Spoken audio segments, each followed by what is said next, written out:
Welcome students on speedy maths. आज हम class 10th mathematics new book NCERT के chapter 5 की एक्सरसाइज 5.1 का क्वेश्चन नंबर फर्स्ट करने वाले हैं। इस क्वेश्चन में स्टूडेंट हमसे पूछा गया है, in which of the following situations does the list of number involve make an arithmetic progression and Y.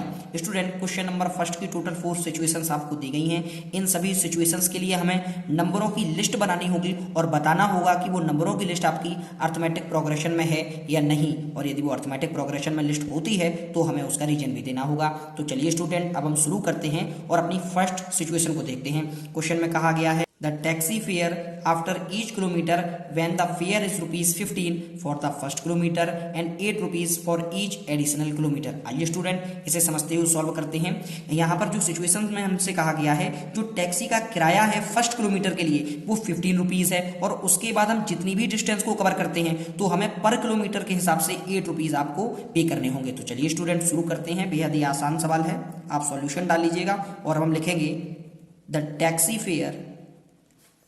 Taxi fare for first kilometre. Student आप देखिएगा यहाँ पर जो टैक्सी का किराया फर्स्ट किलोमीटर के दिया है वो है ₹15 जो आपको दिया गया है। आगे आप लिखिएगा so the taxi fare for second kilometre. अब आप देखिएगा स्टूडेंट, सेकेंड किलोमीटर के जब हम रुपीस को फाइंड करते हैं तो हम जानते हैं कि सेकेंड किलोमीटर में फर्स्ट किलोमीटर भी ऐड है, तो फर्स्ट किलोमीटर के लिए तो ₹15 लगते हैं, और फिर जो सेकेंड वाला किलोमीटर है उसके लिए हमें ₹8 पे करने होंगे, जो कि हमें क्वेश्चन में दिया गया है। तो टोटल जो है स्टूडेंट हमें वो ₹23 पे करने होंगे। ठीक इसी प्रकार से आप निकाल लीजिएगा स्टूडेंट थर्ड किलोमीटर के लिए।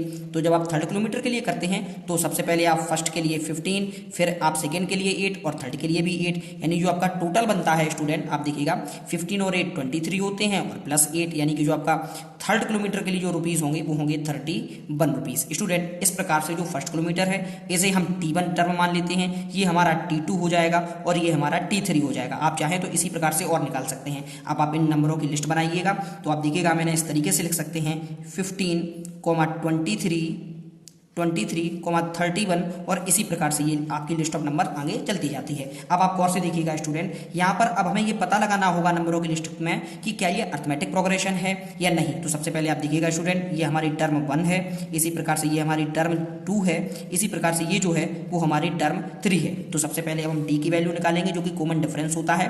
तो डी का फॉर्मूला होता है स्टूडेंट T2 माइनस T1। अब आप देखिएगा T2 जो टर्म है आपकी वो 23 है, तो 23 माइनस 15 कीजिएगा, आपका 8 आता है। अब आप फिर से देखिएगा, फिर D निकालिएगा, अब होगा T3 माइनस T2। तो अब आप T3 में से T2 को हटाइएगा तो 31 माइनस 23 करिएगा, फिर आपका आता है ₹8। ये ₹8 आपके आ रहे हैं, यानी आपकी जो D की वैल्यू है कॉमन डिफरेंस सेम है। तो आप लिख सकते हैं yes it is an AP progression.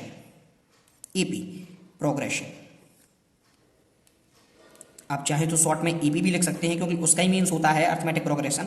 आप चाहे तो ये भी लिख सकते हैं। अब स्टूडेंट ये तो मैंने कह दिया कि अर्थमेटिक प्रोग्रेशन है। अब मुझे उसका जो क्वेश्चन में रीजन पूछा गया था कि रीजन भी बताइएगा, तो आप रीजन लिखिएगा यहाँ पर, बिकॉज हियर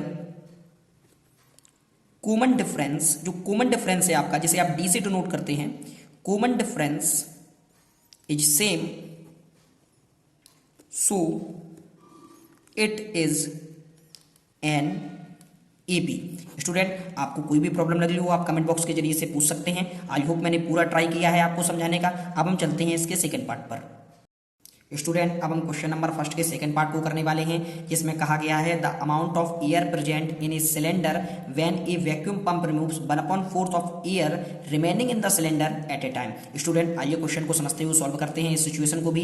इसमें कहा गया है कि एक सिलेंडर में एक अमाउंट में एयर प्रेजेंट है। जब हम एक वैक्यूम पंप के द्वारा उसे पंप अप करते हैं तो जितनी भी सिलेंडर में एयर प्रेजेंट है उसका 1/4 एयर रिमूव हो जाती है, उससे बाहर निकल जाती है। अब आपको बताना होगा कि जब आप पंप करते हैं और एयर बाहर निकलती है तो जो सिलेंडर में एयर बचती है क्या वो अर्थमेटिक प्रोग्रेशन में है या नहीं। तो आइए स्टूडेंट इसे भी सॉल्व करते हैं। बेहद ही आसान क्वेश्चन है, तो आप सॉल्यूशन डाल लीजिएगा और लिखिएगा let the air present in a cylinder is equal to V। Student अब आप देखिएगा, मैंने यहाँ पर माना है कि एक सिलेंडर में मैं मान लेता हूँ कि V है, जो V अमाउंट में हमारी एयर प्रेजेंट है। अब आइए स्टूडेंट कंडीशन पर चलते हैं। तो उन्होंने कहा है, तो ये जो V है तो हमारी ये जो टर्म फर्स्ट हो गई है। अब हम पंप अप करते हैं, तो फर्स्ट टाइम पंप आप लिखिएगा फर्स्ट टाइम पंप, जब आप फर्स्ट टाइम पंप का यूज़ करते हैं, फर्स्ट टाइम पंप जब आप यूज़ करते हैं तो आप देखिएगा जितनी आपकी एयर प्रेजेंट है उसका 1/4, तो इसका 1/4 निकालिएगा।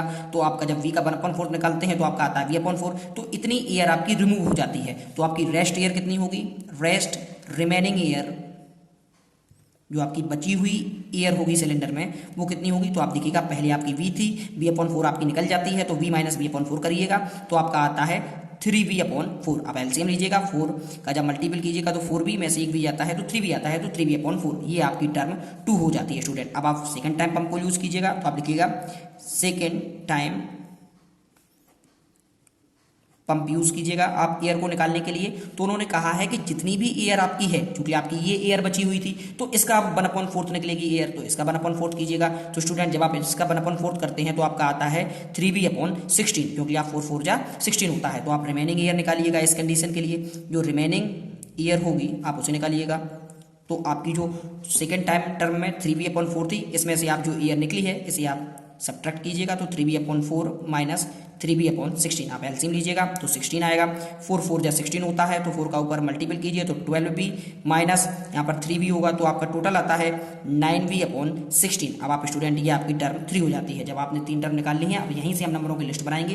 तो जो आपकी पहली है वो V है, फिर उसके बाद आपकी 3V/4 आती है, फिर उसके बाद आपकी 9V/16 आती है, और इसी प्रकार से आप एयर को निकालते जाते हैं और एयर कम होती जाती है। तो आप स्टूडेंट देखिएगा यहाँ पर, तो सबसे पहले ये हमारी टर्म T1 है, इसी प्रकार से ये टर्म T2 है, इसी प्रकार से ये टर्म T3 है। अब हम T की वैल्यू निकालते हैं जो कि कॉमन डिफरेंस होता है, तो T2 माइनस T1 कीजिएगा स्टूडेंट, तो 3V/4 माइनस V कीजिएगा। तो जब आप एलसीएम लेते हैं स्टूडेंट आपका 4 आता है, तो 3V माइनस 1 4 जब 4 होता है तो 4 का ऊपर मल्टीपल होगा तो 4V, यानी सॉल्व करने पर आपका आएगा माइनस के V/4। इसी प्रकार से आप D = T3 माइनस T2 भी कीजिएगा।